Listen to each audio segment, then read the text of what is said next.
Imamwada police station अंतर्गत दिनांक 21 February 2024 रोजी रात्री 10:15च्या सुमारास यातील मृतक महेश विठ्ठल बावणे यांच्या घरासमोर गुन्ह्यातील आरोपी शंकर भोलासिंग राठोड हा मोठ्या आवाजात त्रयस्थ व्यक्तीला शिवीगाळ करीत होता।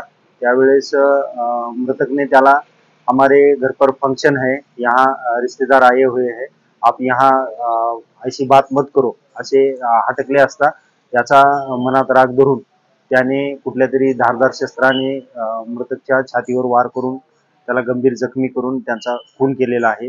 सदर घटनेमध्ये प्राथमिक माहिती अशी आहे की आरोपी हा पैसे देवाणघेवाणाचा परिसरात व्यवसाय करायचा आणि त्या पैशाच्या कारणावरून तो ज्यांना पैसे दिलेले होते अशा व्यक्तींना घटनेच्या वेळेस शिवीगाळ करीत होता।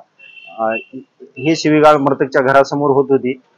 त्याने या गोष्टीवरून हटकल्याच्या कारणावरून सदरचा गुन्हा घडलेला आहे। मुख्य आरोपी शंकर भोलासिंग राठोड वय 52 वर्ष आणि दुसरा आरोपी त्याचा मुलगा ऋतिक शंकर राठोड वय 24 वर्ष असे दोन आरोपीचे नाव आहेत। त्यांचा असा काही ठराविक व्यवसाय कामधंदा करीत असल्याबाबत नोंद नाही। मयत हे रेल्वे प्रशासनामध्ये नोकरीला होते। मागील 4 वर्षापासून ते नागपूर सीताबर्डी या ठिकाणी रेल्वे विभागामध्ये नोकरीला होते आणि मृतक शंकर राठोड याच्या विरोधामध्ये पूर्वीचं क्रिमिनल रेकॉर्ड आहे। त्याच्या विरोधामध्ये गंभीर स्वरूपाचे 7 ते 8 गुन्हे दाखल आहेत। त्याचप्रमाणे ऋतिक राठोड याच्या विरोधामध्ये सुद्धा एक गंभीर मारहाणीचा गुन्हा दाखल